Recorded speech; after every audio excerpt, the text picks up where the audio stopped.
Centre of My Universe, track 2 on the brand new album from 10. It's called Storm Warning. It's out on the Frontiers label this month. Gary is still on the line. I've discovered he's a Liverpool fan. You're wrong. Yeah, you're wrong, mate. I just realised. You thought you see. When I said red, you thought I meant Liverpool, but I do mean Man United. Oh, okay. Oh, that's even better. That's even better. I thought when you said he beat Chelsea. Oh, I thought red and blue. I see. I'm with you now. Yeah, okay. Yeah, where it goes all wrong. Yeah, the red and the blue side. I misread Mr. Tez Durrant's email, or Tez Noriega Durrant, I should say. Noriega Durrant, yes, indeed. Nice bloke, a great bloke.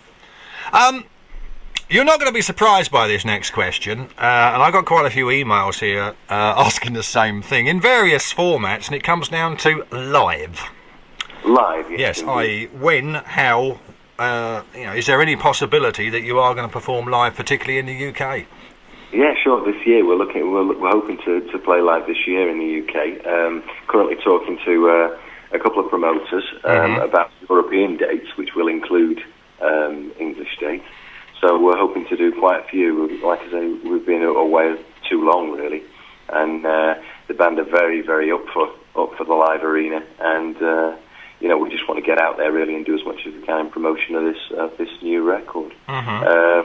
We're hoping to put sort of to sort of break the kind of north-south divide thing as well, because obviously sometimes dates come in clusters. Around, but we're going to try and make them sort of evenly spread as possible this year, and just see what the groundswell of interest is in the dates, see how the tickets go, and see how we do with attendances at the gigs. But it's one of those things. It's kind of suck it and see. If you don't get out there, you don't know if the demand's still there for you to get out. But, hopefully it is.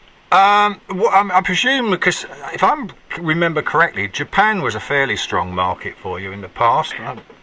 Yeah, it's one of those things with, it's kind of, if you go back to the back end of the 90s and the early parts of the 2000s, if you like, Japan was one of those territories that we always did well, always made a little bit of money over there, and it was, if you like, at the time, 10 could afford to kind of try some different dates and live dates in territories that were not quite so lucrative, if you like, using a little bit of profit that we made from other territories. Yep. Nowadays, it's so kind of hard even for the big name bands to sort of break even on gigs. That's a little bit sort of harder to do, but hopefully we'll still manage it. We're hoping to do Japan again this year. I'm talking to a company called Creative Fan who have taken us out a couple of times to Japan before that.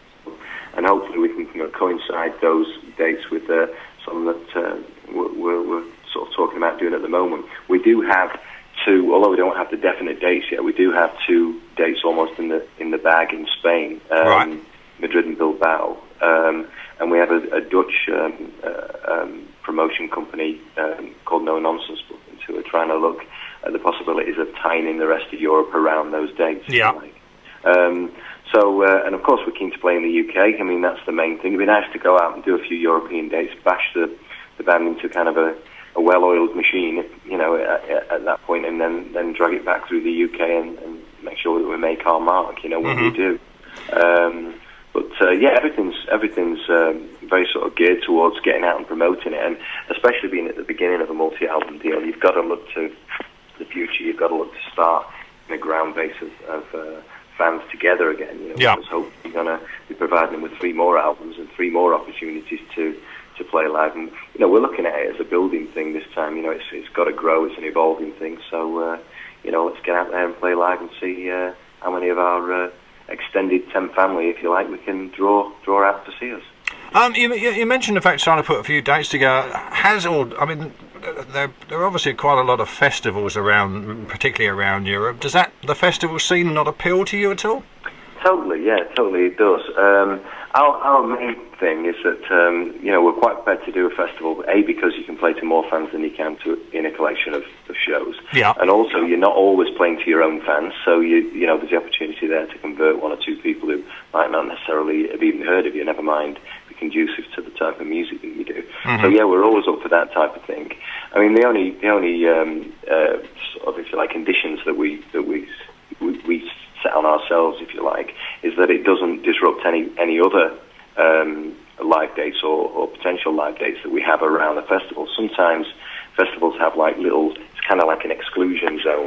You can't play, within a month of that festival in a certain area, or a radius or whatever. And and then that's obviously something you have to take into account when you do these things. We're booked into play every couple of years we do a gig called Fleetwood Stock. Yeah, remember that well. And this year it's on November the 5th. It's one of those gigs where it's a charity gig, and all proceeds kind of go to Northwest-based charities. And it's one of those things that we can't, you can't really refuse a charity gig, especially if it's children's charities involved. So we're already in for that. At the moment, there's the tickets, if you like, or anything like that, aren't on sale for that yet. But the organisers are still putting the fine tunings to the arrangements. But that will be the 5th of November. The venue itself's booked, so we know it's happening at the Marine Hall in Fleetwood. And so that's one that we're definitely going to do this year. But hopefully we'll be doing a lot more dates before then. That might even be the culmination of our year's live work, if you like. We're hoping to try and get out in July or August with, extensively, or as extensively as our own sort of personal situations will allow. Yeah. The guys can have other jobs and things like that, But well, it sounds like you won't be hiding away. Oh no, we won't be. We won't be. I think we've done our 4 years hiding away, and granted, it hasn't always been under the most pleasant of circumstances for any of us. But these things have a habit of working out, and you do emerge at the other end, no matter how dark the tunnel seems. So, and we're here now. So, we're trying to make sure that it's not another 4 years before fans get to see us live again. What about things like Fan4? Somebody here mentioned, is there an active 10 website at the moment? Well, there will be apparently from the 14th of February. Right. There's an official brand new site that some of our friends have been working on. There's a kind of a network of people that have put kind of I feel like a MySpace site together and a Facebook site together. There's Alex and Jason and Santi and Joanna are all working, and Michael. We're all kind of putting those things together to create these little parts of the web where people can discuss the town and share their views and opinions. And we haven't had a web presence, if you like. Certainly not one that's been updated since the last millennium. Yeah, I mean, this is one of the sort of comments I've got here. If you like, you've been away, but there's been no news coming from any quarter, if you know what I mean. No. And I think because we've been in the depths of things with a lot of things in our personal life, I think any news would have been quite bad news. And of course, you don't want to come out with that really, especially when a lot of things are too personal to go into great detail. Yeah. But at the same time, we have been aware that we've not been as actively involved in sort of keeping in touch with the fans as we should have been, and we attempt to kind of keep that to rectify that and make sure that doesn't happen again. So it seems to be going well. We have a new video out for Endless Symphony that was posted onto YouTube by Funny, I think about 3 days ago. Right. Video. And there's around about the sort of 7,500-8,000 hits on that already, which is always good news. Yeah, so, absolutely. Hopefully the interest is starting to build again, and we're not hiding from the fans at all. We just want to get out there and reacquaint ourselves, if you like, now that we're on a more firmer foundation. Yeah. Excellent stuff. Well, Gary, thank you for joining us on ARFM tonight. It's been a pleasure talking to you, as per usual. Yeah, you're more than welcome. Thank you very much for your time. Appreciate it. Wish you all the best with this album, and look forward to seeing you live at some time during 2011. Totally, Steve. All the best to everyone. Thank you. And we'll play out with a track that I let you pick. And actually, this is a very good one. It gets played on ARFM quite a bit. This is 10 from the brand new album Storm Warning and Book of Secrets.